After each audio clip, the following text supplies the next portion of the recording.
ছেলেটির যেন পুরো দুনিয়া দাঁড়ি ঘুরতে থাকে। এমনকি থাপ্পড়ের শব্দে পুরো জায়গা নিস্তব্ধ হয়ে যায়। আশেপাশে ছাত্রছাত্রীরা বসেছিল। হঠাৎ থাপ্পড়ের শব্দে সবাই সেদিকেই তাকায়। তাকিয়ে দেখতে পাই সামনে ঘটনা ঘটেছে। তাই দেখার জন্য ছাত্রছাত্রীরা সামনে এগিয়ে আসতে থাকে।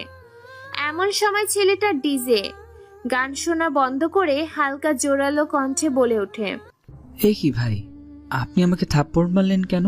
আমি আবার কি করলাম?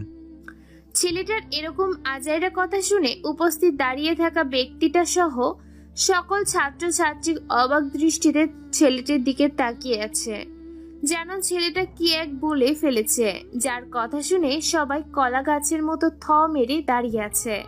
ছেলেটার এমন কথা শুনে সামনে দাঁড়িয়ে থাকা ব্যক্তিটা আরো বেশ কয়েকটা থাপ্পড় দিয়ে ঝাঁঝালো কণ্ঠে বলে ওঠে, শালা কানা, লুচ্চা, খ্যাত, বাদর, ইতর, বন মানুষ, তুই দেখতে পারিস না চোখে?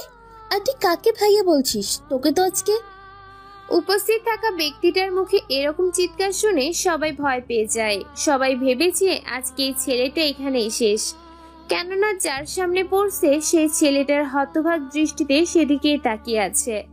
কেননা সে যাকে ছেলের মনে করেছিল, হঠাৎ করে ছেলের মুখের ভিতর থেকে মেয়েদের মতো কণ্ঠস্বর ভেসে আসে। এটা ভেবে সেই ছেলেটা আবার বলে ওঠে, আরে ভাইয়া, আপনি হঠাৎ করে মেয়েদের মতো কথা বলছেন কেন? ছেলেটার কথা শুনে এবার যেন রেগে মেগে একাকার উপস্থিত থাকা ব্যক্তিটি। এবার ছেলেটির সামনে দাঁড়িয়ে থাকা ব্যক্তিটি মাথা থেকে হেলমেটটা খুলে গাড়ির উপরে রাখে। তারপর চোখ থেকে রঙিন মোটা ফ্লেমের সানগ্লাসটা খুলে ফেলে। ছেলেটা যে ব্যক্তিটিকে দেখে তো অবাকের চরম পর্যায়ে, চোখ যেন ফেরাতেই পারে না।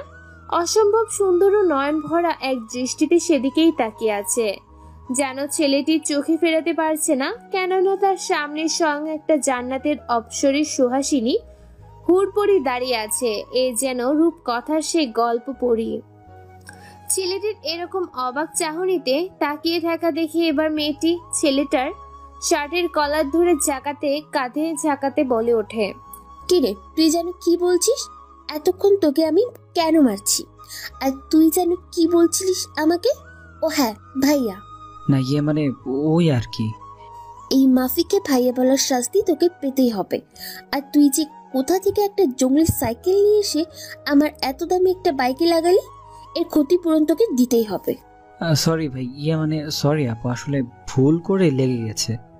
কুত্তার বাচ্চা, তোর সামনে একটা সুন্দরী জলজান্ত মেয়ে দাঁড়িয়েছে আর তুই কিনা আমাকে ভাইয়া বলে বারবার অপমান করছিস। তোকে তো আজকে উদ্যম কেলানি দিব। এই মাফির সাথে পাঙ্গা নিয়ে তুই কাজটা ভালো করলি না। এই বলে ছেলেটার শার্টের কলার ধরে টানতে টানতে নিয়ে যায় সে আম গাছের নিচে। সেখানে গিয়ে ছেলেটাকে ধাক্কা দিয়ে ফেলে দেয়। সেখানেও এসে উপস্থিত হয় মায়া, রিয়া, বুলেট, জিসান এবং তাদের আরো অন্যান্য বন্ধু বান্ধবীগুলো। মাফি বলে ওঠে, এই কুত্তার বাচ্চাটাকে আজকে বুঝিয়ে দেব পুরো ভার্সিটির সামনে মাফিকে অপমান করার পরিণামটা কি হতে পারে। এই মাফি, কি হয়েছে রে? এত রেগে আছিস কেন? এই কুত্তাটাকে আজকে মেরে এখানে ফেলে রাখবো। তা না হয় ফেলে রাখিস, কিন্তু ছেলেটা করেছে কি সেটা তো বল।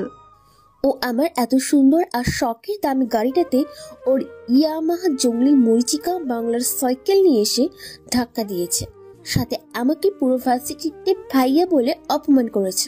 কি বলিস? এই খ্যাত জঙ্গলি গাইয়া ভূত কালো বাদুরটার এত বড় সাহস তোকে পুরো ভার্সিটির সামনে অপমান করেছে?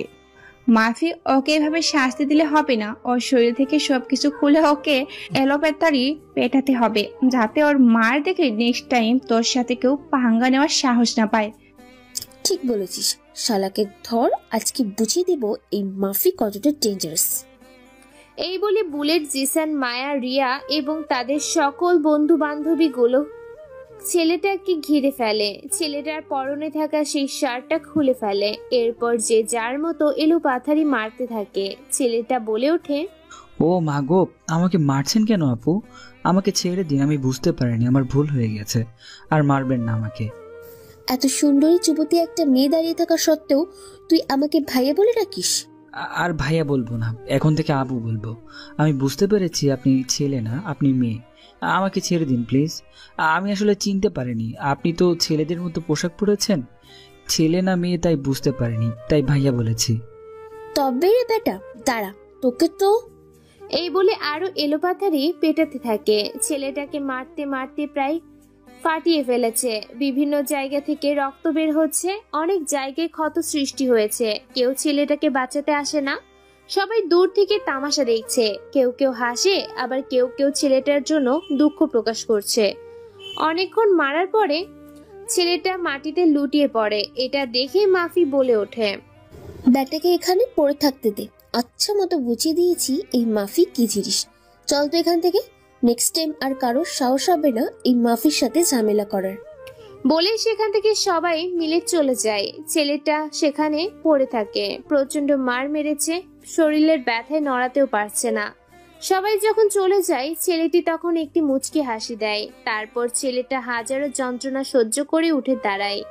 পুরো শরীরটা ব্যথা করছে। হালকা করে কাপড়গুলো ছেড়ে সাইকেলটাকে কাদা থেকে তুলে বেরিয়ে পড়ে ভার্সিটি থেকে। কেননা শরীরে যা অবস্থা, এইভাবে ক্লাসরুমে ঢুকলে শুধু ছাত্রছাত্রীরা কেন, হয়তো শিক্ষকরাও হার্ট স্ট্রোক করতে পারে। এই ভয়ে ছেলেটা ভার্সিটি থেকে বেরিয়ে নিজের গন্তব্যের উদ্দেশ্যে রওনা দেয়। ছেলেটা যেদিক দিয়ে বাড়ি যেতে থাকে, সেদিক দিয়ে রাস্তার দুই পাশের মানুষ ছেলেটার দিকে অদ্ভুত চোখে তাকিয়ে আছে। কেউ কেউ ছেলেটাকে দেখে হাসে, আবার কেউ কেউ ভিডিও করছে। শরীরটা কাদা দিয়ে একাকার, তার উপর কেউ যেন বেদরম ভাবে মেরেছে, প্রায় রক্ত বের হচ্ছে। এসব দেখে মানুষজন ছেলেটাকে পাগল ছাড়া আর কোনো কিছুই ভাবছে না। অন্যদিক থেকে মাফি তার বাইক স্টার্ট দিয়ে সবাইকে থাকতে বলে। ভার্সিটি থেকে বেরিয়ে পড়ে। আচ্ছা চলুন তাহলে আপনাদেরকে শুনিয়ে আনি, কে এই মাফি, কি তার পরিচয়, আর ওই ছেলেটাই বা কে যে এতক্ষণ সবার সামনে এতগুলা মার খেলো। মাফি হলো এই ভার্সিটির একটা বাঘিনী। বাঘিনী বললে ভুল হবে, রাক্ষসী একটা রক্তক্ষয়ী বাঘিনী সে। মাফির বাবা মায়ের দুই মাত্র সন্তান। মাফি বড়, মাফির থেকে তার একটা ছোট্ট বোন আছে। মাফিকে দেখতে পুরো রূপকথার গল্পের নায়িকার মতো, যেন একটা কিউটের ডিব্বা। সৌন্দর্যের রূপে গুণে একটা রূপকথার পরী। তার দিকে কোনো ছেলের চোখ পড়লে চোখ ফেরাতে পারে না, অসম্ভব সুন্দর। চুলগুলো ঘন কালো, কোমর পর্যন্ত দোলানো। চোখের ভুরুগুলো চিকন পাতলা, চোখগুলো ভীষণ মায়াবী ও টানা টানা। ঠোঁটে লেগে থাকে সব সময় একটা মুচকি হাসি, যেটা তার সৌন্দর্যের এক বাহার বহিঃপ্রকাশ করে।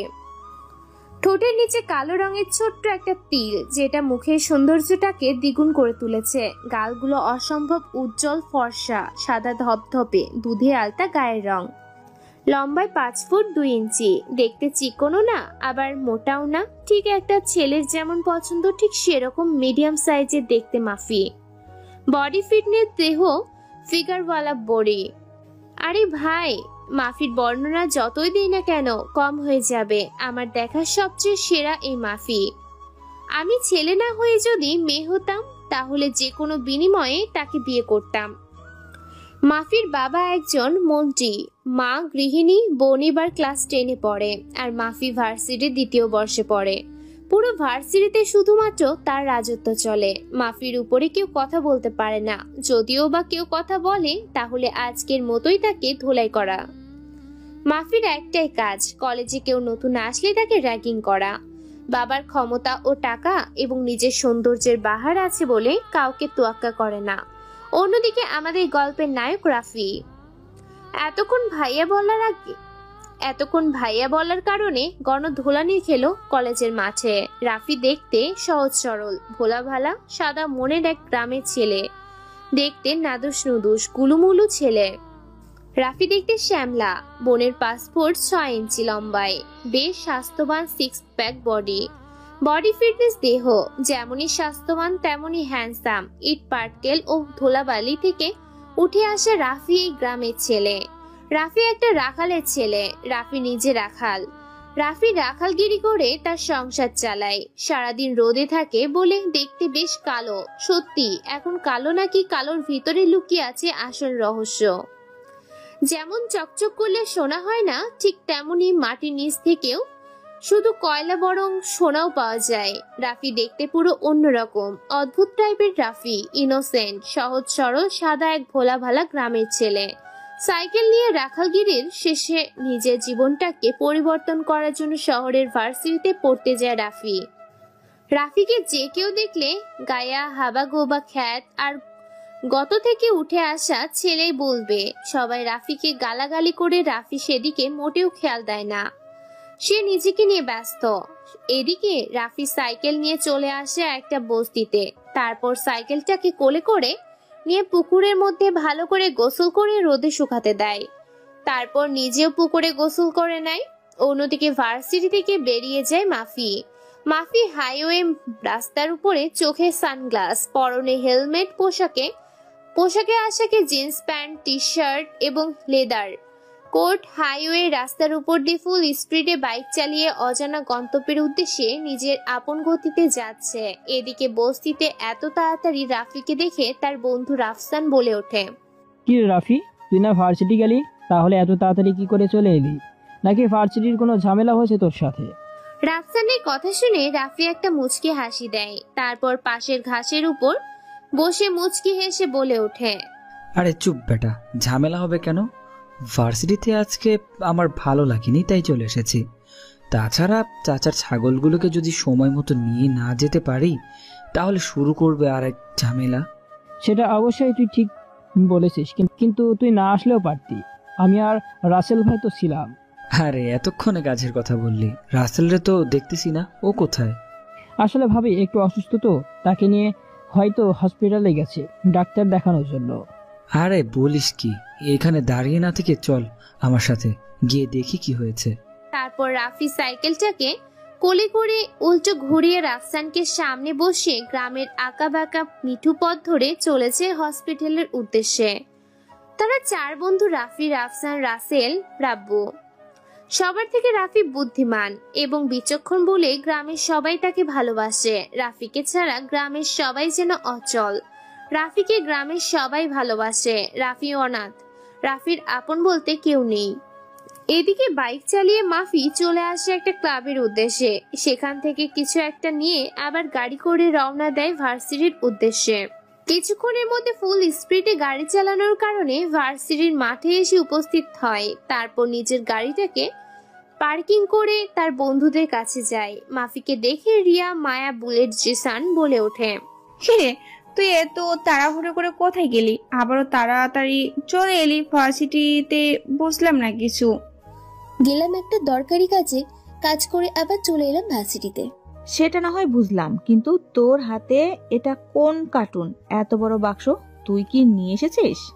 আরে ভার্সিটিতে খালি মুখে থাকবো নাকি, তাই খাবার জন্য কিছু স্পেশাল জিনিস নিয়ে এলাম। তা তুই খাওয়ার জন্য কি এমন জিনিস নিয়ে এলি যেটা ভার্সিটি থেকে তোকে এখনই আনতে হবে?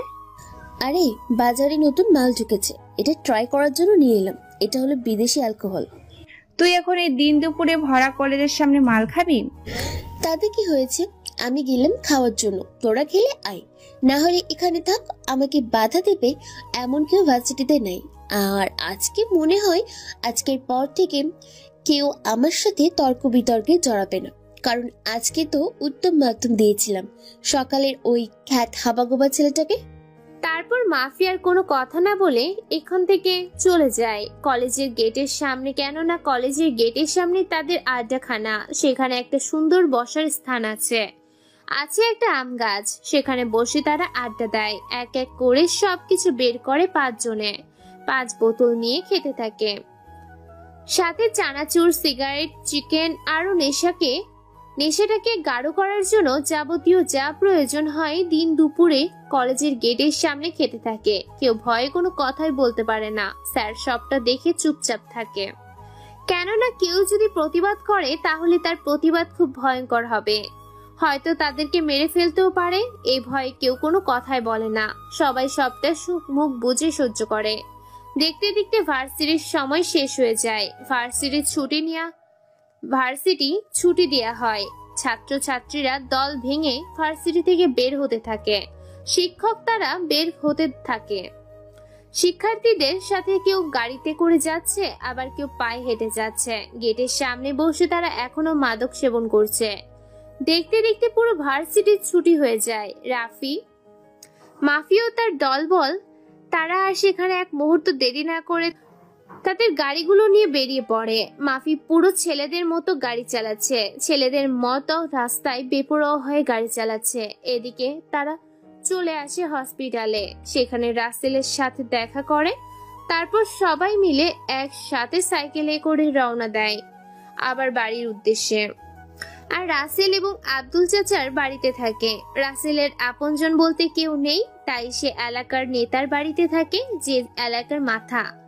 তার বাড়িতে কাজ করে এবং দিন শেষে মজুরি পায়। দেখতে দেখতে সন্ধ্যা হয়ে এসেছে, চারদিকে বেশ অন্ধকার হতে শুরু করেছে। গ্রামের এলাকায় অতি তাড়াতাড়ি নিস্তব্ধ হয়ে যায়। চারদিকে রাত 10টার পরে শুনশান নীরব অন্ধকারে ছেয়ে যায় পুরো গ্রাম এলাকা। রাত 10টা বাজে, পুরো জায়গাটা নিস্তব্ধ। চারদিকে গ্রামের ফসল আর খেতে অন্ধকার হয়ে গেছে, কোনো কিছুই দেখা যায় না। এমন সময় কেউ একজন বাড়ি থেকে বের হয়। পরনে তার তেমন কোনো কিছুই নেই, সিম্পল পোশাক, কাঁধে একটা লাইট ঝুলিয়ে রাখা আর একটা বড় ধরনের রামদা, পরনে লুঙ্গি, সাথে একটা হাফ হাতা টি শার্ট। সাইকেলটাকে কোলে করে উল্টো করে সাইকেলের উপর চড়ে গ্রামের আঁকা বাঁকা ফসলের ক্ষেত ভরা মাঠের রাস্তা ধরে যেতে থাকে নিজ গন্তব্যের উদ্দেশ্যে। এমন সময় আরো 3 বাড়ি থেকে 3 জন বের হয় একই স্টাইলে। এরপর তারা এক এক করে উপস্থিত হয় আম গাছের সেই গোল চক্করে স্থানে। এক এক করে 4 জন এসে উপস্থিত হয়। তারপর সাইকেলগুলো থেকে নেমে পাশে একটা বাড়ির ভিতরে প্রবেশ করে। এরপর এক ভয়ঙ্কর রূপে বহুরূপী হয়ে বের হয়। হ্যাঁ, তাদের 4 জনের হাতে আছে সব ভয়ঙ্কর ভয়ঙ্কর অস্ত্র, যে অস্ত্রগুলো সব বিদেশ থেকে তৈরি করে এনেছে কুখ্যাত সন্ত্রাসী এবং আন্ডারওয়ার্ল্ডের সিক্রেট মাফিয়া দ্য কিং আর গ্যাংস্টার। কাপড় চেঞ্জ করে ভয়ঙ্কর এক রূপ নিয়ে আগন্তুক 4 জন হাই হয়ে রাস্তার সামনে এসে দাঁড়ায়। তারপর তাদের সামনে একটা বড় গাড়ি এসে থামে। গাড়ির ভিতরে 4 জনে বসে পড়ে। তারপর রওনা দেয় অজানা গন্তব্যের উদ্দেশ্যে। গ্রামের এলাকা হওয়ার কারণে ভীষণ অন্ধকার চারিদিকে। গ্রামের আঁকাবাঁকা রাস্তা ধরে চলে আসে একটা মস্ত বড় গোডাউনের ভিতরে। গোডাউনের বাইরে বেশ কয়েকটা ছেলেপেলেকে দেখা যাচ্ছে, যাদের হাতে সব বিদেশি অস্ত্র। এক একজনের হাতে AK-47, MK, BB আর রাইফেল। ছেলেগুলোর সামনে গাড়িটা এসে থেমে যায়। গাড়ির ভিতর থেকে 4 জন বের হয়। তাদের পরনে আছে কালো পোশাক, পুরো শরীর কালো কাপড়ে পেঁচানো, মুখে কালো মাস্ক পরা। দেখতে সেই 4 জন আগন্তুককে ভীষণ ভয়ঙ্কর লাগছে। 4 জন আগন্তুক ছেলেগুলোর সামনে এসে দাঁড়ায়। ছেলেগুলোর হাতে বিভিন্ন অস্ত্র পায়, 5 থেকে 6 জন হবে। আর সে 4 জন মানুষের হাতে আছে 4 ধরনের বিদেশি চাইনিজ কুড়াল। আগন্তুকগুলো 4 জন আগন্তুকের 4টা চাইনিজ বিভিন্ন রকমের কুড়াল। গোডাউনের 4 দিক দিয়ে অসংখ্য ছেলেপিলে। গ্রামের প্রায় শেষ প্রান্তে এই গোডাউনটি, অর্থাৎ গ্রাম আর শহরের মধ্যবর্তী স্থানে। গ্রাম থেকে একটু সামনে গেলেই শহর, আর শহর থেকে সামনে একটু এগিয়ে আসলেই গ্রাম। গ্রাম আর শহরের সৌন্দর্যের ভরপুর হয়ে উঠেছে সেই জেলাবাসী। এই 4 জন আগন্তুককে দেখে বেশ খানিকটা অবাক হয় ছেলেগুলোর মধ্য থেকে সবচেয়ে বড় যে ছেলেটা, সে বলে ওঠে, কে তোরা? তোদের কি চাই? আর এখানে এসেছিস কেন? জানিস না এই জায়গাটা মৃত্যু পরেই এই জায়গায় আশেপাশে আসা মানে নিজের মৃত্যুকে আহ্বান করা? 4 জন এই কথা শুনে আগন্তুকগুলোর মধ্য থেকে সবচেয়ে বড় আগন্তুকটি উচ্চস্বরে হাসতে থাকে। ছেলেটির কথা শুনে আগন্তুকটি যেন ছেলেটাকে জোকার বানিয়ে ফেলেছে। ছেলেটার কথা শুনে আগন্তুকটি বলে ওঠে, আর গ্যাংস্টারকে কখনো মৃত্যুর আহ্বান করতে পারে না, বরং আর গ্যাংস্টার মৃত্যুকে বরণ করে। দেখ, নিজেদের জীবন বাঁচাতে চাইলে এখান থেকে চলে যা। তোরা 4 জন আর আমরা 100 জন। তোরা হয়তো জানিস না, যারা খেলতে জানে তাদের খেলোয়াড় প্রয়োজন হয় না। তাহলে তোরা এখান থেকে যাবি না, মরার জন্য তৈরি হয়ে নে। আমরা থাকতে তোদের ভেতরে প্রবেশ করতে দিব না। আমরা কি তোকে বলেছি যে ভেতরে প্রবেশ করব না? তোদের পুরো গ্যাংটাকে ধ্বংস করে এখান থেকে উদ্ধার করে নিয়ে যাব রাষ্ট্রের সম্পদগুলোকে। আরে মন্দির পুত গুলো তোরা দাঁড়িয়ে দাঁড়িয়ে দেখছিস কি? এই শালা কুত্তার বাচ্চাগুলোকে এখানে মেরে শুইয়ে দে। বড় ভাইয়ের কথা মতো ছেলেগুলো এলো পাথারে গুলি করতে থাকে সেই 4 জন আগন্তুককে। তারাও আর ভয় না পেয়ে পিছিয়ে না গিয়ে সামনে এগিয়ে আসতে থাকে 4টা চাইনিজ কুড়াল নিয়ে। একজনের হাতে সব বিদেশি চাইনিজ কুড়াল। চলুন আগন্তুকগুলোকে পরিচয়টা দিয়ে আসে। হ্যাঁ, এই আগন্তুকগুলো আর কেউ না, সবগুলো হচ্ছে রাফি, রাফসান, রাসেল, রাব্বু। 4 বন্ধু মিলে বাংলাদেশে 64 জেলার মধ্যে আতঙ্ক ছড়িয়ে দিয়েছে সন্ত্রাসীদের মধ্যে। আন্ডারওয়ার্ল্ড থেকে শুরু করে আন্ডারগ্রাউন্ডে যারা যারা আছে প্রত্যেকের জমে 4 জন 4 বন্ধু। রাফির হাতে আছে একটা চায়না থেকে তৈরি করা সোনার তৈরি চাইনিজ কুড়াল, আবার রাফসানের হাতে তৈরি আছে পাকিস্তানের একটা রূপা তৈরি কুড়াল। অন্যদিকে রাসেলের হাতে তৈরি করা আছে একটা লন্ডন থেকে আগত বরফের তৈরি কুড়াল। এদিকে আবার রাব্বুর কাছে তৈরি করা আছে রাশিয়া থেকে আগত স্টিলের এক অদ্ভুত ধাতুর কুড়াল। একটা কুড়ালের এক ডিজাইন, এক মডেল, এক অ্যাঙ্গেলের একটা কুড়াল। কিন্তু তাদের গুলিকে অপেক্ষা করে সামনে এগিয়ে গিয়ে 4 বন্ধু মিলে ছেলেগুলোকে তাদের কুড়ালগুলো দিয়ে এলো পাথারে কোপাতে থাকে। সেই ছেলেগুলোকে যাকে যেখানে কোপ দিছে সে সেখানে মুহূর্তের মধ্যে মাটিতে লুটিয়ে পড়েছে। কলা গাছকে যেমন কেটে ফেলা হচ্ছে, ঠিক বিদ্যুতের গতিতে একজনকে কলা গাছের মতো কেটে ছাঁটাই করে ফেলা হচ্ছে। সাথে সাথে ছেলেগুলো মাটিতে লুটিয়ে পড়ে, গড়াগড়ি খাচ্ছে। এই দৃশ্য দেখে উপস্থিত থাকা ছেলেগুলোর বড় ভাই ঘামতে শুরু করেছে, কেননা এখন পর্যন্ত আর গ্যাংস্টারের কোনো কিছুই হয়নি। এক করে মেরে ফেলতে শুরু করেছে বড় ভাইয়ের দলের ছেলেগুলোকে। আতঙ্কে পড়ে যায় বড় ভাই, কি করবে বুঝতে পারে না। অবশেষে সবার চোখের অগোচরে গোডাউনের গেট খুলে ভিতরে প্রবেশ করে। এদিকে তারা 4 বন্ধু মিলে এক করে সবাইকে মেরে মাটিতে ফেলে দেয়। তারপর ভাবছেন তাদের হাতে AK-47 MBB রাইফেলস মাইনার, তারপরও তাদেরকে গুলি লাগলো না কেন? আসলে তারা যখন 4 বন্ধু মিলে কারো মিশনে যায় এবং তার দল যখন কোনো মিশনে যায়, তখন তারা মিশনে যাওয়ার আগেই সম্পূর্ণ সিকিউরিটি সিস্টেম সঙ্গে নিয়ে যায়। তাদের 4 জনের পরনে আছে একটা লাক্সারিন বুলেট প্রুফ জ্যাকেট, যা তাদের মাথা থেকে পা পর্যন্ত একদম ঘেরাও করে রেখেছে। বুলেট কেন, কোনো মিসাইল তাদেরকে স্পর্শ করতে পারবে না। ছেলেটা ভিতরে গিয়ে হাঁপাতে থাকে। হাঁপাতে হাঁপাতে ছেলেটা তার বসের কাছে গিয়ে বলে ওঠে, ভাই ভাই সর্বনাশ হয়ে গেছে, বাইরে তো আর গ্যাংস্টার চলে এসেছে। এতক্ষণে হয়তো আমাদের সকল ছেলেপেলেকে মেরে মাটিতে শুইয়ে দিয়েছে। ছেলেগুলোর লিডার বড় ভাইয়ের কথা শুনে মুহূর্তের মধ্যে ঘামতে শুরু করেছে। গলা শুকিয়ে গেছে, ভয় কোনো কিছু বলতেই পারবে না। কাঁপাকাঁপি শুরু করেছে, কেননা তাদের লিডার জানে এই আর গ্যাংস্টার কতটা ভয়ঙ্কর এবং ভয়ানক। ছেলেগুলোর লিডার কি বলবে বুঝতে পারে না, তবু আতঙ্কের সুরে বলে ওঠে বড় ভাইয়ের উদ্দেশ্যে, এটা তুই কি শোনালি? আমি তো পাগল হয়ে যাব। এই আর গ্যাংস্টার আসা মানে নিজেদের মৃত্যুকে বরণ করা। তাহলে এখন কি করব ভাই?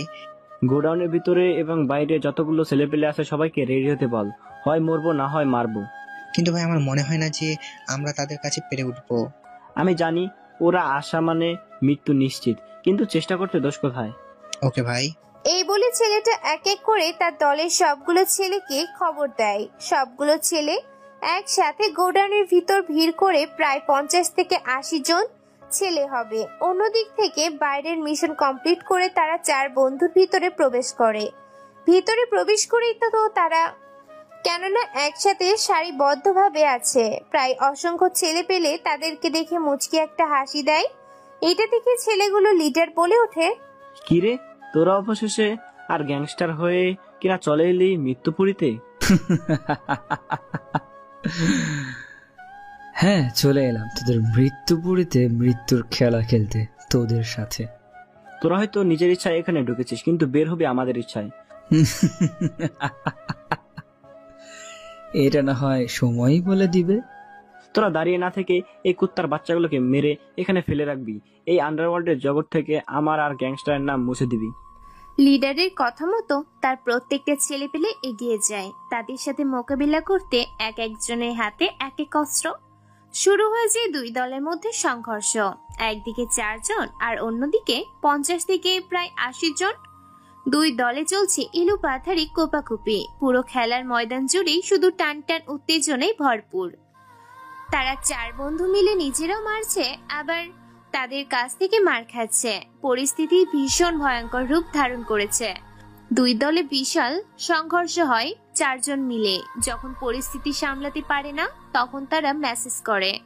জায়গা মতো চলে আসে পরপর প্রায় 5-5টা কালো রঙের গাড়ি। গাড়িগুলোর ভিতর থেকে বের হয়ে আসে, এক একটা হয় না।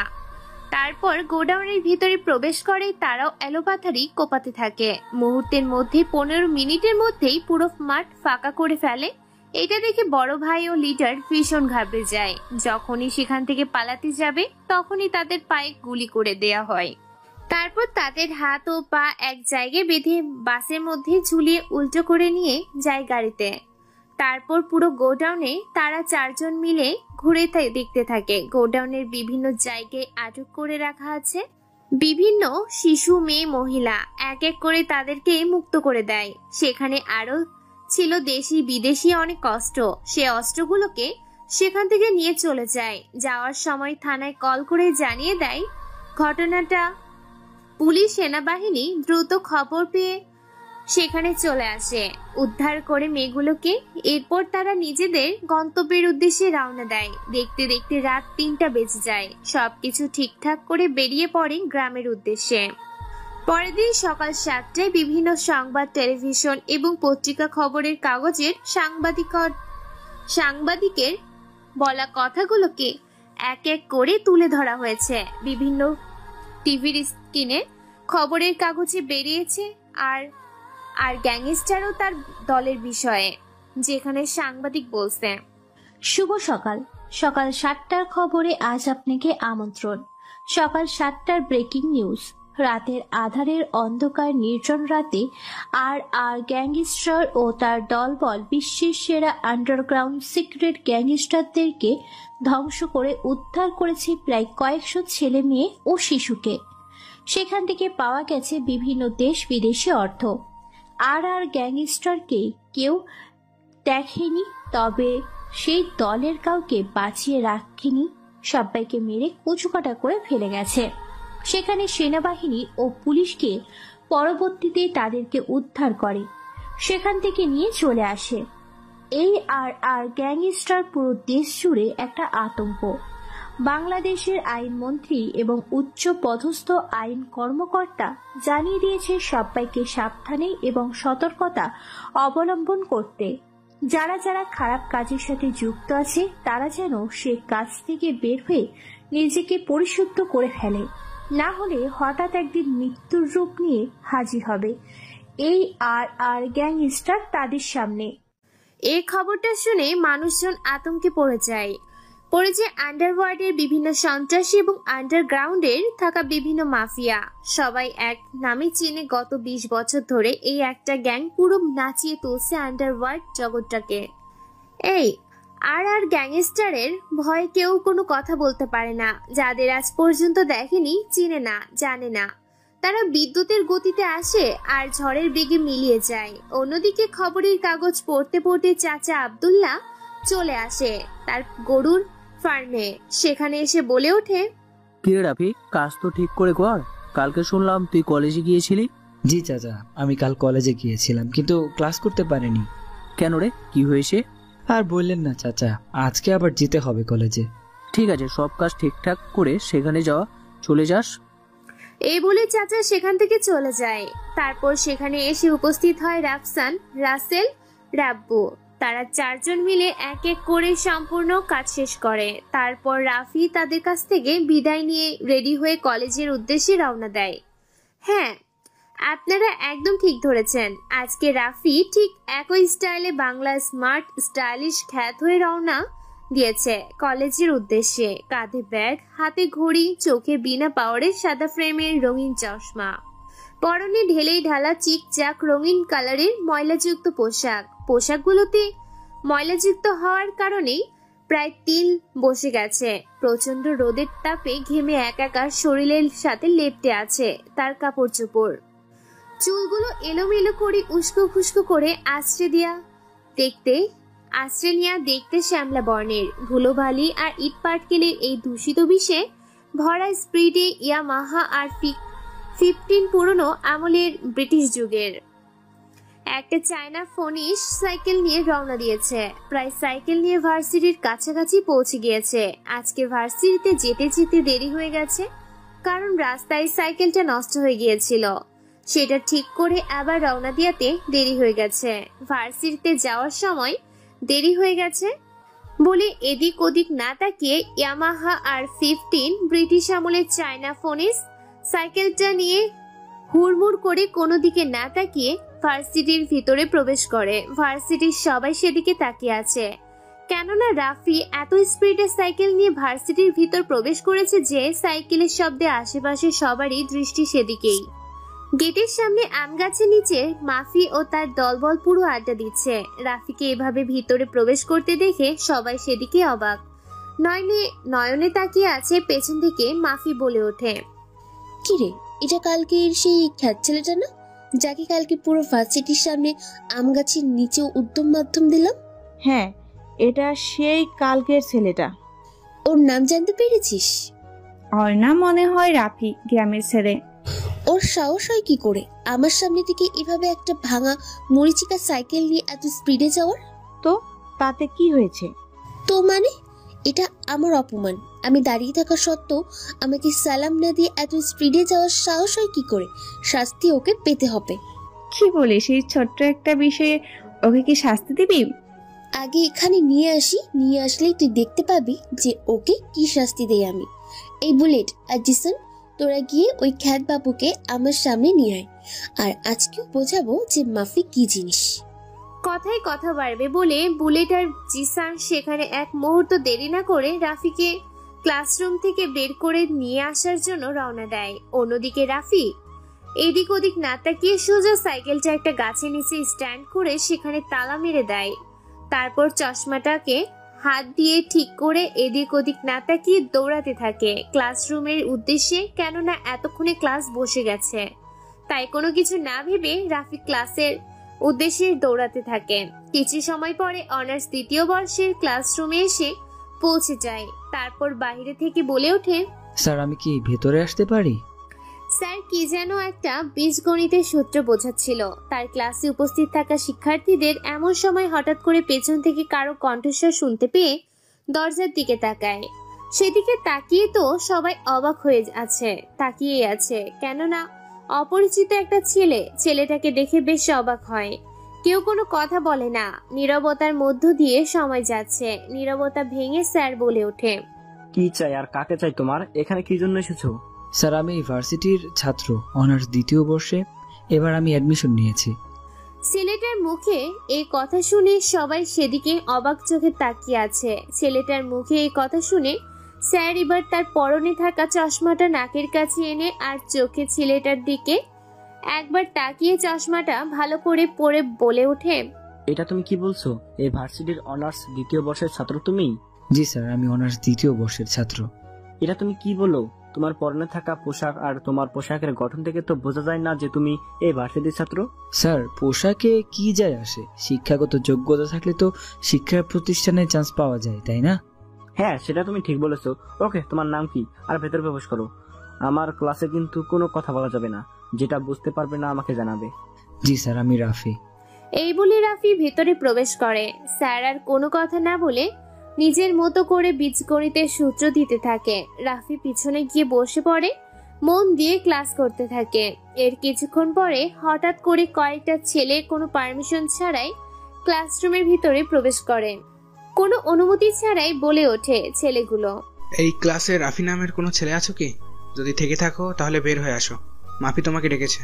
হঠাৎ করে কারোর কণ্ঠস্বর শুনতে পেয়ে স্যার সেদিকে ঘুরে তাকিয়ে দেখে প্রায় বেশ কিছু ছেলেপিলে প্রবেশ করেছে। কেউ কোনো কথা বলে না, চুপচাপ সবাই বসে আছে। ছেলেটা আবার বলে ওঠে, আমার কথা কি তোমাদের কানে যায়নি? দেখো, আমরা যদি তোমাকে খুঁজে বের করি তাহলে কিন্তু চরম শাস্তি তোমাকে পেতে হবে, তাই নিজে থেকে চলে আসো। কেউ কোনো কথা বলে না। এরপর রাফি পেছন থেকে শেষের একটা বেঞ্চ থেকে উঠে দাঁড়ায় আর ছেলেগুলোর উদ্দেশ্যে বলে ওঠে, জি ভাইয়া, আমার নাম রাফি।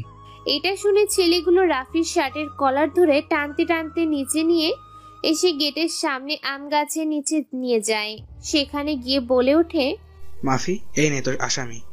এটা শুনে রাফি তার পরে থাকা সানগ্লাসটা খুলে ফেলে। তারপর বাইকের উপর চড়ে বসে পকেট থেকে একটা সিগারেট বের করে টানতে থাকে মাফির এরকম কর্মকাণ্ডে হতভাগ রাফি বলে ওঠে এটা দেখে, আপু, আমি আজকে আবার কি করলাম? আমাকে কেন তুলে এনে নিয়ে আসলেন? এটা কথা শুনে মাফি একটা মুচকি হাসি দেয় আর বলে ওঠে, কেন তুই জানিস না তোকে বিয়ে করব বলে তোকে এখানে তুলে আনলাম? কারণ তোকে তো এখন জামাই আদর করতে হবে, তাই নিয়ে এলাম। কিন্তু আপু, আমার তো এখনো বিয়ের বয়স হয়নি। আমি তো এখনো ছোট আছি, কেবলমাত্র অনার্স দ্বিতীয় বর্ষে পড়ি। কি বললি শালা খ্যাত ঝামনা কোথাকার? তুই এখনো ছোট আছিস? তোকে বিয়ে দিলে তো 4 বাচ্চার বাবা হবি। মাফির কথা শুনে সবাই হাসতে থাকে। এরপর মাফি সবাইকে থামতে বলে আর বলে ওঠে, শোন, তুই আজ কি বেয়াদবি করেছিস? সিগারেটের প্যাকেটটা দেখছিস? ওটা তোকে খেতে হবে। রাফি কি করবে বুঝতে পারে না, কেননা রাফি তো সিগারেট খায় না। এখানে যদি না খায় তাহলে তো আর জীবন শেষ। ভেবে পায় না সে কি করবে। তবে অবশেষে রাফি মুচকি হেসে বলে ওঠে, শুধু এইটুকুই তো, আর অন্য কিছু নয় তো? দেন আপু, আমি এখনই খাচ্ছি। রাফির কথা শুনে সবাই অবাক হয়ে যায়, কেননা মাফি আজ পর্যন্ত যাকে সিগারেট খেতে বলছে সেই বিভিন্ন অজুহাত দেখিয়েছে, নানান ভাবে বাঁচার চেষ্টা করেছে, কিন্তু রাফি নামের ছেলেটাকে বলা মাত্রই সে রাজি হয়ে যায়। এইটা দেখে উপস্থিত থাকা সবাই বেশ খানিকটা অবাক হয়েছে। মাফি ভাবতে থাকে এর থেকেও কঠিন কোনো কাজ করতে দেয়া যায় কিনা। শোন, তোকে সিগারেট খেতে হবে না, তুই বরং অন্য কিছু একটা কর। কি করা যায় বলতো? এই মাফি শোন, অন্য কিছু বলতে আমি কি বলি শোন, আজকে বরং আশাপুর হাতে ওকে কয়েকটা থাপ্পড় খাওয়াই। রিয়া, গুড আইডিয়া, অনেক ভালো কথা বলেছিস। আশা আপু মানে আগুনের গোলা, আর আশা আপুকে নিয়ে আজকে শুরু করি। আমি একটা কাগজ লিখে দিচ্ছি, এই কাগজটা দিবি, তারপর আশা আপু যেটা করা সেটাই করবে। না না, আমি পারবো না। আমি কাউকে কোনো রকম কাগজ দিতে পারবো না। আপনি বরং আমাকে সিগারেট খেতে দেন, আমি সেটাই খেয়ে কাজ সম্পন্ন করি। চুপ বেটা খ্যাত, আমরা যেটা বলছি সেটা হবে। আমাদের উপরে ঠিক কথা বলছিস, এর পরিণামটা কিন্তু আরো ভয়ঙ্কর হবে।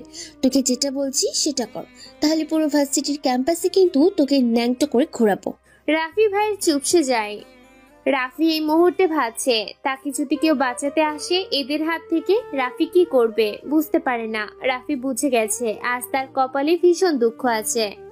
এদিকে মায়া কাগজে একটা চিঠি লেখে, তারপর কাগজটা একটা লাভ লেটার কাগজে পরিণত করে রাফির হাতে ধরিয়ে দেয় আর বলে ওঠে, মাফি, কাজ সম্পূর্ণ করে দিয়েছি, আর ক্ষতবাবুর হাতে কাগজটাও দিয়ে দিয়েছি।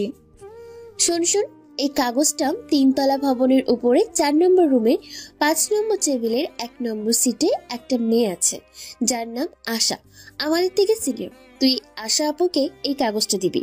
কেন আপু, শুধু শুধু আমাকে মার খাওয়াচ্ছেন? আমি কাউকে কাগজ দিতে পারবো না। বুলেট, জিসান, রিয়া, মায়া, এই খ্যাতকে ধর। আজকে ওকে ন্যাংটো করে পুরো কলেজ ক্যাম্পাস ঘোরাবো। আরো কিছু জিনিস নিয়ে আয় যেটা দিয়ে ওকে ভালো করে সাজিয়ে ঘোরাতে পারবো। আমার কথা সে হয়তো বুঝতে পারেনি, তাকে আমি বললাম ন্যাংটো হয়ে ঘোরার থেকে কিন্তু ছোট এই কাগজটা তার হাতে দিয়ে চলে আসে, তোর জন্য মঙ্গল হবে। কিন্তু সে বুঝলো না, তাই এখন ওকে ধরে পুরো ন্যাংটো করে ওকে মাঠে ঘোরাবো। রাফি কি করবে বুঝতে পারে না। রাফির অবস্থা নাজেহাল। এই প্রথম কোনো যেন সিচুয়েশনে সে আটকে গেছে, যেখানে তার সময় এবং পরিস্থিতি দুটোই খারাপ যাচ্ছে। ভেবে পায় না তার করাটা কি উচিত। অবশেষে কোনো উপায় না পেয়ে মাফির কথায় রাজি হয়ে যায় আর বলে ওঠে, আচ্ছা আপু, দেন, আমি কাগজটা দিয়ে কিন্তু চলে আসবো, আমার ক্লাস আছে। আরে চুপ বেটা বিদেশি জঙ্গলি খ্যাতিরও, তুই শুধু একাই ক্লাস করবি না, আমরাও ক্লাস করব। রাফি আর কোনো কথা না বলে তাদের হাত থেকে কাগজটা নিয়ে রওনা দেয় 3 তলা ভবনের উদ্দেশ্যে। যেতে যেতে রাফি মনে মনে বলে ওঠে, ধুর বাল, আর ভালো লাগে না। বাচ্চা দেখেই পুরো একটা চাচা ছোলা বাস খেয়ে গেলাম। এজন্য কথায় আছে না, যখন সময় আর পরিস্থিতি খারাপ যায় তখন কুত্তা বাঘকেও করতে ছাড়ে না। ঠিক এমন যেন রাফির সময়টা খারাপ যাচ্ছে। রাফির সময় আর পরিস্থিতি দুটোই তার বাইরে।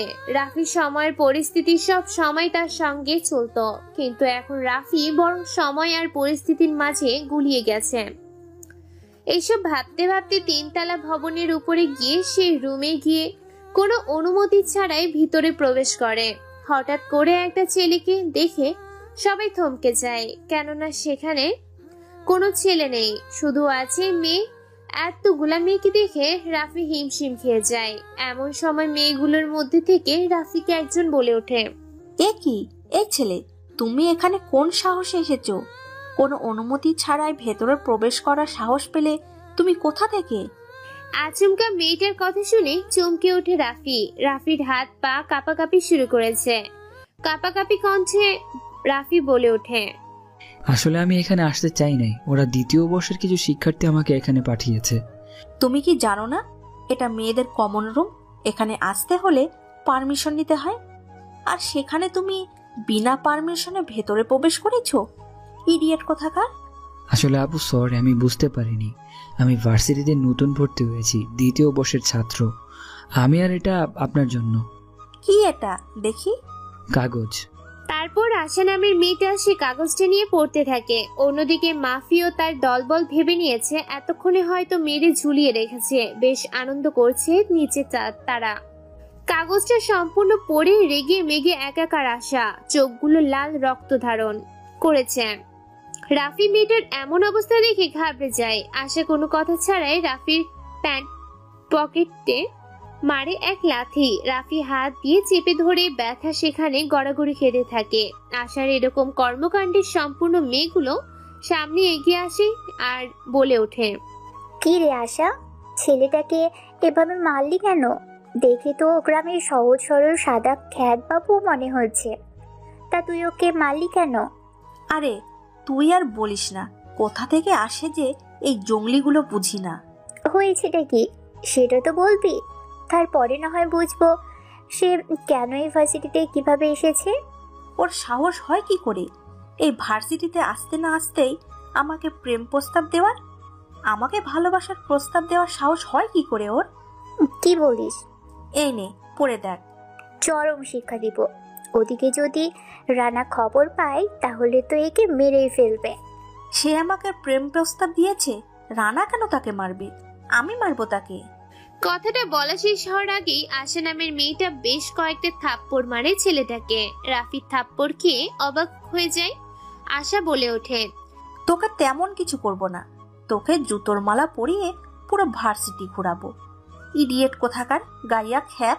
এই বলে সব মেয়েগুলো একসাথে মিলে বেশ কয়েকটা জুতোর মালা রাফির গলায় পুরোপুরি ভার্সিটির মাঠ ঘোরাতে থাকে। এটা দেখে মাফিও তার দলবল হাসতে থাকে। সবাই হাসতে থাকে, কেউ কেউ ভিডিও করতে থাকে। এভাবে ভার্সিটির পুরো ক্যাম্পাস ঘোরানো শেষ। এমন সময় একটা গাছের নিচে গিয়ে আশা বলে ওঠে, তোকে ছেড়ে দিলাম, আর কখনো আমার সাথে বেয়াদবি করবি না। আমি এসব প্রেম ভালোবাসা বিশ্বাস করি না।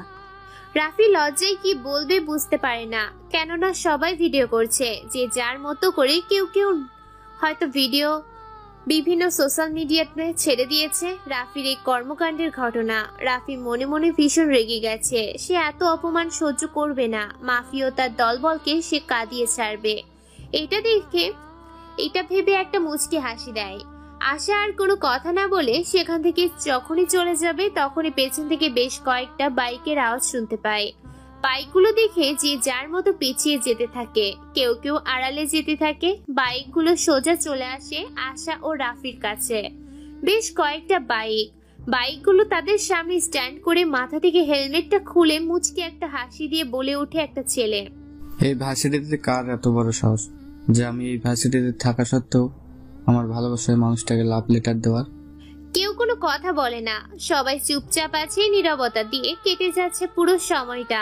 সবাই মনে মনে ভাবতে শুরু করেছে, আজকে বুঝি রাফি নামের ছেলেটা এখানে শেষ। কেননা স্বয়ং রানা এখানে চলে এসেছে। সম্পূর্ণ জায়গাটা চুপচাপ, একদম ঠান্ডা। নীরবতা ভেঙে রানা আবার বলে ওঠে, কিরে তোরা কেউ কোনো কথা বলবি নাকি? তোদের উপরে অত্যাচার শুরু করবো? ভার্সিটির প্রত্যেকটা মেয়ে ছেলে তোরা কিন্তু জানিস আমি কি ধরনের মানুষ। আমি যদি একবার শুরু করি তাহলে উপর থেকে নিচ পর্যন্ত সবটাই দেখে সারি। আসলে কি এই ছেলে? অন্যদিকে ছেলেটার এমন কথা শুনে দূর থেকে মাফি এসে বলে ওঠে, কি রে রানা, কি হয়েছে? হঠাৎ করে যে তুই এই ভার্সিটিতে চলে এলি, বুঝলাম না কিছু। আরে মাফি আপু তুমি? হ্যাঁ আমি। কি হয়েছে? এত চিৎকার চেঁচামেচি করছিস কেন? আমি খবর পেয়েছি লাভ লেটার দিয়ে বিরক্ত করেছে আশাকে। হ্যাঁ করেছে তো। কেন তুই জানিস না? তোর সামনেই তো দাঁড়িয়ে আছে এই যে আমাদের খ্যাত হিরো বাবু। এই ছেলেটা? হ্যাঁ এই ছেলেটাই তো আশাকে আজকে চিঠি দিয়েছে। কথাটা শুনে রানা এক মুহূর্ত দেরি না করে রাফিকে বেশ কয়েকটা ধাক্কা দেয়, তারপর মাঠের মাঝখানে নিয়ে আসে। এরপর এলো পাথারি হকি স্টিক দিয়ে মারতে থাকে সবাই মিলে। এটা দেখে আশা বলে ওঠে, তুমি যদি ওর গায়ে আর একবার হাত দিয়েছো, আমার থেকে খারাপ আর কেউ হবে না। চুপ, তুই জানিস না এই রানা কতটা খারাপ। তোকে ভালোবাসি বলে এখন পর্যন্ত তোকে কোনো কিছুই করিনি, না হলে ভার্সিটিতে তোকেও ভোগ করে ছেড়ে দিতাম। তোর এতটাও ক্ষমতা নেই যে তুই টাচ করে দেখাবি, কারণ তুই তো একটা হিজড়া। আচ্ছা অনেক হয়েছে রানা, তুই এবার থাম। কথাই কথা বাড়বে। এখানে কথা না বাড়িয়ে ব্যাপারটা আমার হাতে ছেড়ে দে। আমি খ্যাত থেকে দেখে নিচ্ছি। কিন্তু ওকে তো আজকে আমি দেখে নিব ব্যাপারটা। তারপর রানার কোনো কথা না বলে সেখান থেকে চলে যায় আশা। সেও চলে যায়। ধীরে ধীরে পুরো মাঠ ফাঁকা হতে শুরু করে। এরপর মাফি ও তার দলভর সামনে এগিয়ে গিয়ে রাফির উদ্দেশ্যে বলে ওঠে, কি রে খ্যাত, দেখলি তো এই মাফির পাওয়ার কতটা? যেখানে এই ভার্সিটির সবচেয়ে বড় সন্ত্রাসী এবং উচ্ছৃঙ্খল ছেলে রানা আমাকে সম্মান করে চলে, সেখানে তুই আমার সাথে ঝামেলা করবি? এটা তোর সাহস হয় কি করে? রাফি এবার মনে মনে একটা মুচকি হাসি দেয় আর বলে ওঠে, আচ্ছা আপু, আমি তো চিনতে পারলাম না কে রানা, আর সবাই রানাকে কেন ভয় পায়? আরে বোকা হাবলা কোথাকার, রানা হচ্ছে এই শহরের এমপির ছেলে। আমি যেমন মন্ত্রীর মেয়ে, সবাই আমাকে ভয় পায়, ঠিক তেমন রানা হচ্ছে এমপির ছেলে। রানা এমপির ছেলে বলে সবাই ভয় পায়। এছাড়া রানা ইউনিভার্সিটিতে বিভিন্ন খারাপ কাজ এবং সে বিভিন্ন অবৈধ কাজের সাথে যুক্ত আছে, তার গ্যাং আছে, সেই জন্য সহজেই কেউ তার সাথে ঝামেলা করে না। শুধু এতটুকুই? তাতে সবাই ওকে ভয় পায়? এর থেকেও তো আপনি অনেক ভয়ঙ্কর আর ডেঞ্জারাস।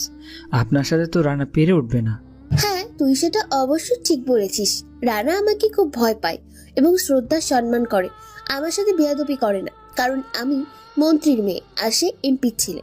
কিন্তু ভার্সিটিতে কোনো মেয়ে আসলে রানা তাকে আর আস্ত রাখে না, নানাভাবে তার জালে ফেলে সেই মেয়ের জীবন ধ্বংস করে দেয়। আমার মনে হয় না যে ওই রানা নামে ছেলেটার এত ক্ষমতা আছে, তাকে দেখে তো বোঝা যায় না। তোকে তো আজকে এখানে মেরে ফেলে পুঁতে যেতে যদি পুরো দায়িত্বটা আমি না নিতাম, তুই আমার জন্য আজকে বেঁচে গেলি। আপনি তো আমাকে বিপদে ফেলেছেন, আর আপনি বলছেন আপনি আমাকে বাঁচিয়েছেন। শোন, তুই এখনো রানাকে চিনিস না। এই ভার্সিটিতে আরো কিছুদিন থাক, রানাকে চিনে যাবি। আমাদের পাশের গ্রাম থেকে 2টা মেয়ে কলেজে এসেছিল, রানা তাদেরকে গাইড করে দিয়েছে। কোনো প্রমাণ ছাড়া পুলিশ তাকে গ্রেফতার করতে পারেনি। রাফি মাফির মুখে এই কথা শুনে কেমন যেন একটা রহস্যময় হাসি দেয়, যেন সে কোনো এক লুকিয়ে থাকা গুপ্তধনের সন্ধান পেয়ে গেছে। মনে মনে ভীষণ খুশি রাফি যেন আনন্দে আত্মহারা। এরপর রাফি বলে ওঠে, আপু আপনারা আমাকে ছেড়ে দিন, আমি তো এখানে পড়তে এসেছি, ঝামেলা করতে নয়। যা, তোকে ছেড়ে দিলাম, তবে হ্যাঁ মনে রাখবি এই মাপির সাথে কখনো কোনো সময় ঝামেলা করতে আসবি না। ঠিক আছে আপু। রাফি সেখানে কোনো কথা বলে না, মুচকি একটা হাসি দিয়ে সেখান থেকে বেরিয়ে যায়। রাফি আজকে ভীষণ খুশি। এই খুশিতে সে আজকে আর ক্লাস করবে না। সেই ইয়ামাহা আর 15 ব্রিটিশ আমলের চায়না ফোর্ডনিস সাইকেলটা নিয়ে রওনা দেয় গ্রামের উদ্দেশ্যে। নিজের মনের মতো করে আনন্দের আত্মহারা খুশি হয়ে সে ফুল স্পিডে সাইকেল চালিয়ে যাচ্ছে তার গ্রামের উদ্দেশ্যে। অন্যদিকে দেখতে দেখতে ভার্সিটিরও সময় শেষের দিকে। ভার্সিটির ছুটি দিয়ে দেয়।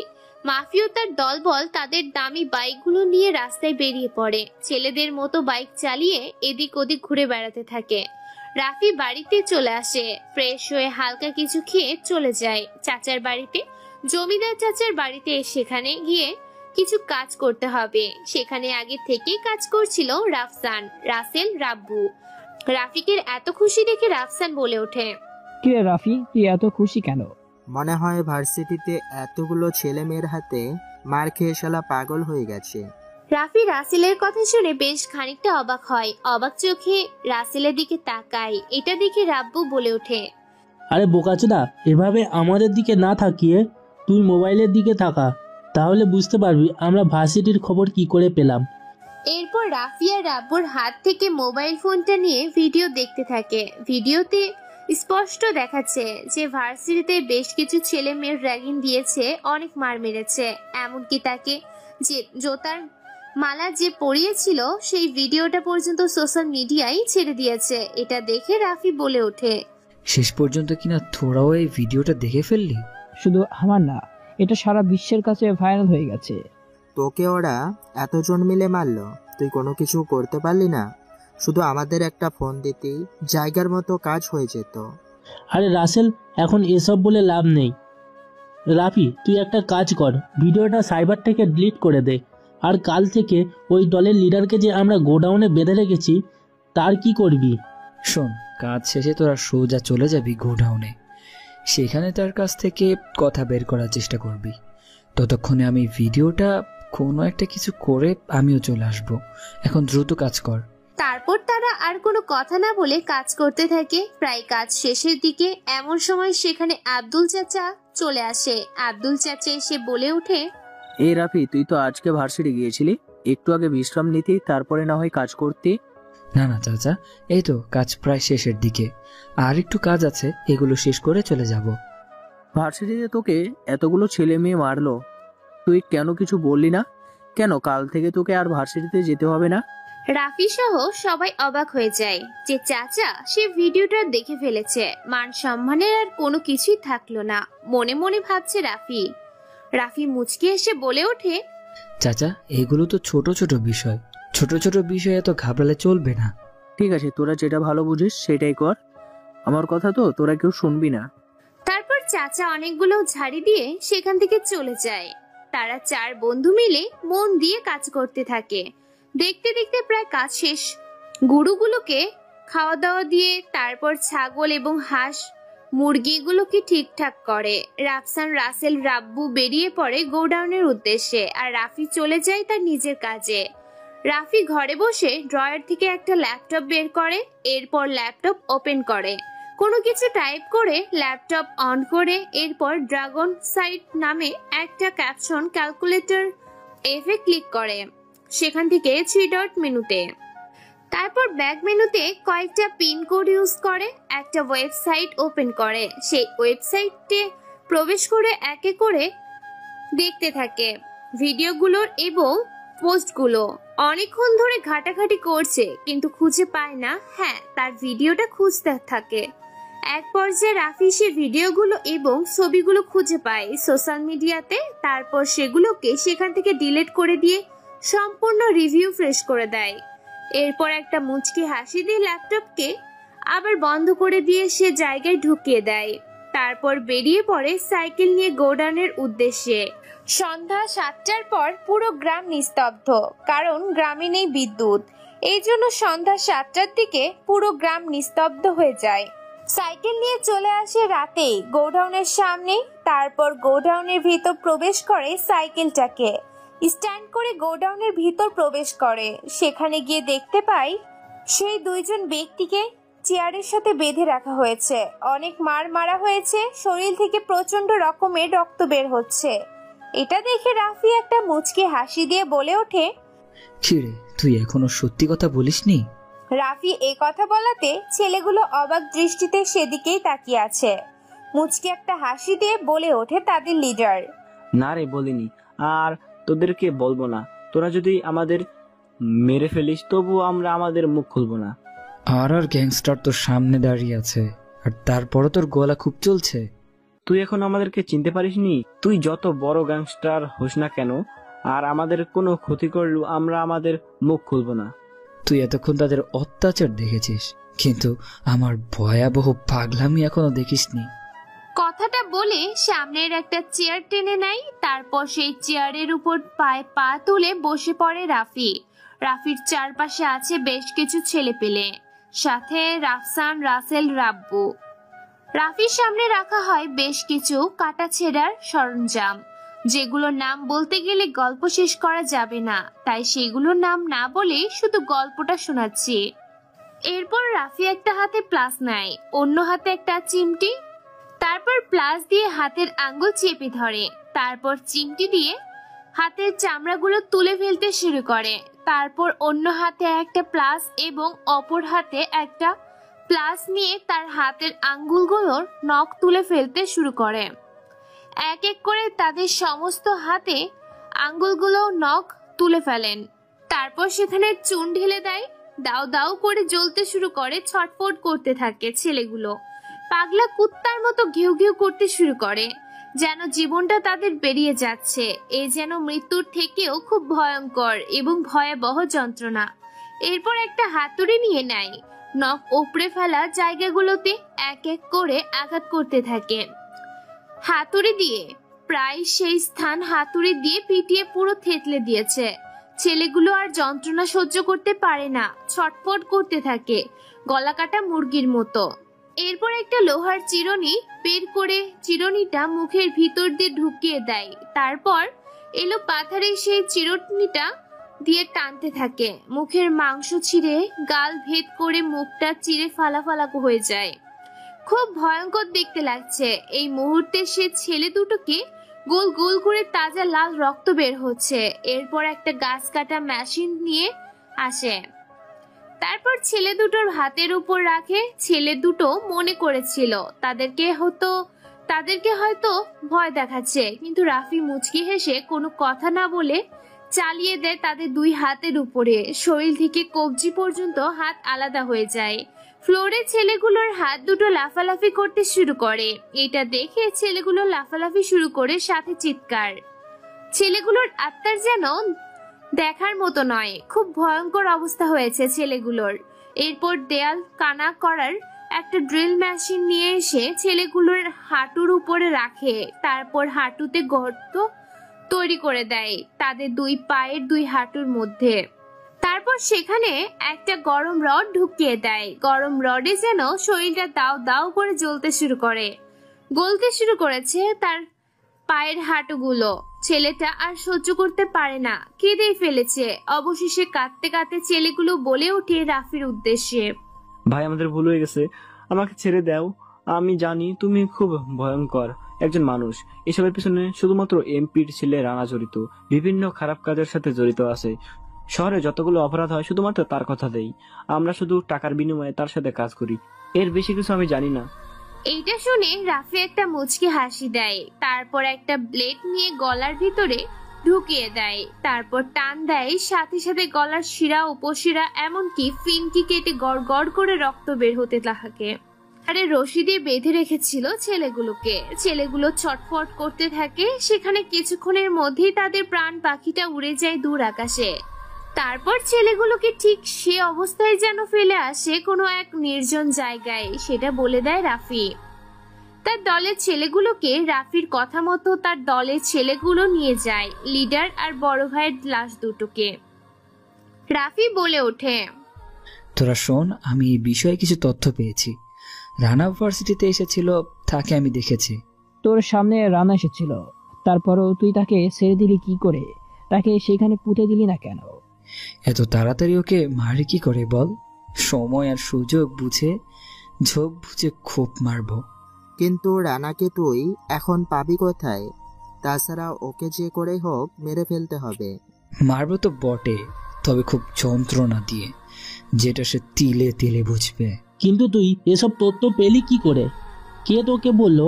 আমরা তো অনেক খোঁজাখুঁজি করছিলাম, পুলিশও কোনো কিছু বলতে পারেনি। তাহলে তুই এতগুলো তথ্য পেলি কোথায়? পুলিশ বলেনি, সিসিটিভি ক্যামেরায় ধরা পড়েনি।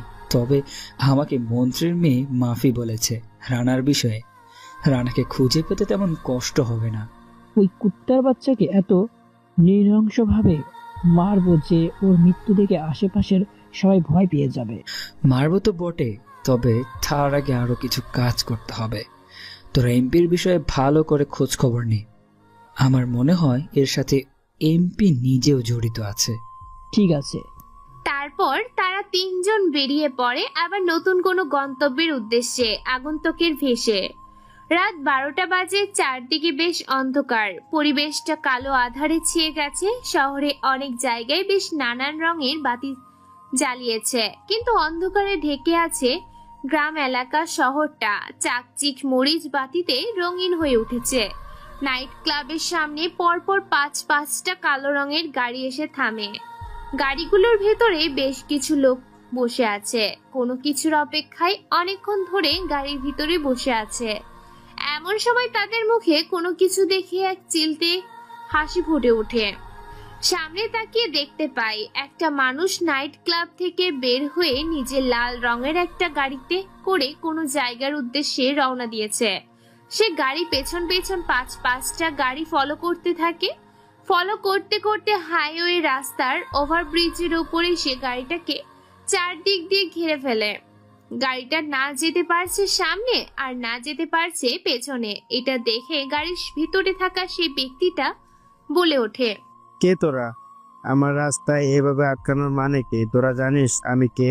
জীবনের মায়া থাকলে আমার রাস্তা ছেড়ে এখান থেকে মানে কেটে পড়, নয়তো আমার একটা ফোনে তোরা সবাই যাবি কবরে। গাড়ির ভিতরে থাকা লোকটির কথা শুনে সে 5টা গাড়ির ভিতরে থাকা অজানা মানুষগুলোকে হেসে ওঠে। এক এক করে 5-5টা গাড়ির জানালা খুলে গাড়িগুলোর ভিতর থেকে বের হয় 4 জন আগন্তুক সহ বেশ কিছু ছেলে পেলে, যাদের হাতে দেশি বিদেশি বিভিন্ন রকমের অস্ত্র। এটা দেখে বেশ কয়েকটা ঘাবড়ে যায় সে গাড়ির ব্যক্তিটা। ভয়ে গলা শুকিয়ে গেছে, কি বলবে বুঝতে পারে না, তবু নিজেকে ঠিক রেখে হালকা কণ্ঠে বলে ওঠে, কিরে তোরা ডাকাতি করতে এসেছিস? সাধারণ কয়েকটা টাকার জন্য তোরা আমার গাড়ি রাস্তার মাঝখানে থামিয়ে দিলি? আরে এটা তো তোরা আমার অফিসে গিয়ে নিয়ে আসতে পারতি চা নাস্তা খাওয়ার জন্য, শুধু শুধু আমার গাড়িটা রাস্তার মাঝখানে কেন আটকালি? বোকা ছেলে কোথাকার। লোকটির কথা শুনে আগন্তুক সহ তার ছেলে পেলে গুলো ভ্যাবাচাকা খেয়ে যায়। হ্যাঁ, আগন্তুক গুলোর মধ্যে থেকে বের হয়ে আসে রাফি, রাফসান, রাসেল, রাব্বু ও তার পুরো দল। রাফি মুচকি হেসে বলে ওঠে, টাকা নয়, তোর জীবনটা আমাদের চাই, আর কিছু তথ্য, যে তথ্যটা শুধুমাত্র তুই দিতে পারবি আমাদেরকে। আগন্তুকের এরকম কথা শুনে বেশ খানিকটা ঘাবড়ে যায় এমপির পিয়ন নেতাবাবু। নেতাবাবু ভয়ে চুপসে যায়, গলা শুকিয়ে গেছে এতগুলো মানুষকে দেখে, তবুও হালকা কণ্ঠে বলে ওঠে, আরে কি সব চাতা বলছিস? আমার জীবন তোদের চাই মানে? আমার জীবনটা নিয়ে তোরা কি করবি? মানুষের টাকার প্রয়োজন হয়, জীবনের প্রয়োজন না। তা কার বিষয়ে তোরা জানবি? দ্রুত বল, আমার সময় নেই, আমাকে যেতে নে। হ্যাঁ, তোর বাপ এমপির বিষয়ে আমি জানতে চাই, সে কোন কোন কাজে যুক্ত আছে। বাংলাদেশে যতগুলো সমাজ সেবার কাজ আছে সব কাজের সাথে আমাদের এমপি সাহেব জড়িত আছে। এইটা শুনে তারা 4 জন মিলে একটা মুচকি হাসি দেয়। হঠাৎ করে চোখের পলকে কেউ কোনো কিছু বুঝে ওঠার আগেই রাফি তার কুড়ালটা দিয়ে এক কোপে শরীর থেকে হাঁটু পর্যন্ত পা আলাদা করে ফেলে নেতাবাবুর। নেতাবাবু উল্টে পড়ে যায়, মাটিতে গড়াগড়ি খেতে থাকে, পাটা রাস্তার উপরে লাফালাফি করতে থাকে। কাটা স্থান থেকে গড় গড় করে রক্ত বের হতে থাকে। ভয়ে ও আতঙ্কে চিৎকার করতে শুরু করেছে। আর রাফি বলে ওঠে, এখন এমপির বিষয়ে সত্যি সত্যি কথা বলবি নাকি সারা জীবন এমপির গোলামি করে জীবনটা কাটাবি? তাছাড়া সত্যি বললে হয়তো তুই বেঁচে যেতে পারিস, আর মিথ্যা বললে তোকে জীবন্ত মাটিতে পুঁতে ফেলবো। আরে ভাই, কে তোরা? তোরা আমাকে মারছিস কেন? আমার যত কোটি টাকা আছে তোরা নিয়ে যা, তবু আমাকে ছেড়ে দে তোরা। আমরা আর গ্যাংস্টার, তোর জম। এটা শুনে নেতা বেশ খানিকটা ভয় পেয়ে যায়। ভয়ে এবার নেতা বলে ওঠে, ভাই, এই একটা ডিস্ট্রিক্টে যতগুলো অপরাধ হয় সব অপরাধের সাথে যুক্ত আছে সিটি কর্পোরেশনের মেয়র এবং এই এমপি মিলে সকল রকম কাজ করে। আমি শুধু এটুকুই জানি এর বিষয়ে, আর কোনো কিছুই জানি না। আমাকে মেরে ফেললেও আমি এছাড়া আর কিছুই বলতে পারবো না। এটা শুনে রাফি একটা মুচকি হাসি দেয়। তারপর এক এক করে নেতার কাছ থেকে তার যত কোটি টাকা ছিল সব নিজেদের ট্রান্সফার নিয়ে নেতার 2 চোখ কানা করে দেয় আর 1 হাত কেটে ফেলে। টোটালি মানুষটাকে এখন বলবে কানা ল্যাংড়া হাত ঠুটা। তারপর নেতাকে সেখানে ফেলে দলবল নিয়ে রাফি তার পুরো সহপাঠী চলে যায় আবার গ্রামে। পরের দিন সকালে সাংবাদিক টেলিভিশনে বলেছে, আজকের আরো এক নতুন খবরে আপনাকে স্বাগতম। নতুন এই এপিসোডে নতুন তথ্য নিয়ে আপনাদের মাঝে হাজির হয়েছি আমি তানজিম তিশা। কে বা কারা রাতের আধারে এসে এমপির পিয়ন নেতা বাবুকে নৃশংসভাবে আহত করে ফেলে গেছে, অন্যদিকে একই রাতে শহরের সবচেয়ে বড় 2 জন কালো মাস্তান লিডার আর বড় ভাইকে খুব নৃশংসভাবে মেরে নির্জন রাস্তার মাঝে ফেলে গেছে। তবে সেগুলো বিষয়ের মূল কারণ হচ্ছে আর গ্যাংস্টার, যে গ্যাংস্টার তথ্য ফাঁসে সর্বদা আপনাদের পাশে। প্রতিদিনের মতো সকালে ঘুম থেকে উঠে ফ্রেশ হয়ে আব্দুল চাচার ফার্মে কাজ করে হালকা কিছু খেয়ে আবার ভার্সিটির উদ্দেশ্যে রওনা দিয়েছে একই দিনের একই স্টাইলে রাফি ভার্সিটিতে প্রবেশ করেছে। আজকে তাকে কোনো ঝামেলা করতে হয়নি। রাফি ক্লাসে বসে আছে, এমন সময় মাফি ও তার দলবল চলে আসে। আজকে মাফি রাফিকে কোনো কিছুই করেনি। রাফি বেশ খুশি, কারণ আজকে তাকে কেউ কোনো রকম র্যাগিং করেনি। এক এক করে এভাবে বেশ কয়েকটা ক্লাস শেষ করে ক্যান্টিনে সবাই বসে আছে, রাফি একাই বসে আছে। এমন সময় ভার্সিটিতে প্রবেশ করে রানা ও তার দলবল। রানা ভার্সিটির মাঠে বাইকগুলো স্টেইন করে ক্যাম্পাসের মাঠে এসে মুচকি একটা হাসি দিয়ে বলে ওঠে, এই যে লাল সুন্দরী, এদিকে আসো, একটু রোমান্স করি। মেয়েটা রানার কথা শুনে ভয়ে সেদিকে আসে না। রানা এবার মেয়েটার কাছে নিজে গিয়ে মেয়েটাকে কোলে করে তার কাছে নিয়ে আসে, তার কোলে বসায় জোর করে। তারপর মেয়েটাকে চেপে ধরে, মেয়েটার বিভিন্ন জায়গায় হাত দিতে থাকে, সাথে হাসাহাসি করতে থাকে। মেয়েটা ভয়ে কেঁদেই ফেলেছে। রাফি এটা দেখে বেশ রেগে গিয়েছে, চোখগুলো লাল রক্তবর্ণ ধারণ করেছে। রানা বলে ওঠে, কিরে লাল পরি, এত লজ্জা পাচ্ছিস কেন? আমি রানা, এমবির ছেলে, তোকে প্রকাশের সুখ দেবো, তুই রাতারাতি ভাইরাল হয়ে যাবে। এখন কোনো ভূমিকা ছাড়াই আমার ঠোঁটে একটা কিস করতো। মেয়েটা ভয়ে কোনো কথা বলতে পারে না, মেয়েটা কেঁদেই চলেছে। রানা এবার এটা দেখে নিজেই জোর করে মেয়েটার ঠোঁটে নিজের ঠোঁট ডুবিয়ে দেয়। তারপর কিস করে এত জোরে কামড় দিয়েছে যার কারণে মেয়েটার ঠোঁট কেটে গেছে। মেয়েটা চিৎকার দেয়, তার চিৎকারে আশেপাশে ছাত্রছাত্রীর গুলোর সেদিকে আসে ভয়, কেউ কোনো কথা বলতে পারে না, সবাই তামাশা দেখছে। রানা এবার বলে ওঠে, আমার খুব পেনিক হয়েছে, আমি এখন প্রকাশ্য তোর সাথে রোমান্স করব। এটা শুনে রাফি রেগে মেগে একাকার, যেন তার মনে হচ্ছে এখনই রানার শরীর থেকে মাথাটা আলাদা করে ফেলে। রানা এবার 3 পিসের ভিতর দিয়ে নিজের হাত ঝুঁকিয়ে পেটের মধ্যে স্লাইড করতে থাকে, বিভিন্ন জায়গায় হাত দিতে থাকে। এটা দেখে সবাই লজ্জায় নিজেদের মাথা নিচু করে ফেলেছে। এমন সময় রানা যখন মেয়েটিকে নিয়ে আরো লজ্জাকর পরিস্থিতিতে যাবে, তার আগে পেছন থেকে কেউ একজন রান্নার কাঁধে হাত রাখে। হঠাৎ করে এমন হওয়াতে সবাই সেদিকেই তাকায়। রানা বেশ চিন্তিত হয়ে পড়ে, অবাক হয়ে যায় রানা এবার মেয়েটাকে ছেড়ে দেয়। মেয়েটা সারা পাওয়ার সাথে সাথে দৌড়ে সেখান থেকে পালিয়ে যায়। রানা পেছন ঘুরে দেখতে পায় সেদিনের সেই খ্যাত ছেলেটা তার গায়ে হাত দিয়েছে। এটা দেখে রানা চেয়ার থেকে উঠে রাফিকে বেশ কয়েকটা ধাক্কা দিয়ে বলে ওঠে, এই শালা কুত্তার বাচ্চা, তোর সাহস হয় কি করে আমার কাজে বাধা দেওয়া? পুরো রোমান্স, পুরো মুড আমার খারাপ করে দিলি। এখন তোর রক্ত দিয়ে আমি আমার নেশাটা মেটাবো।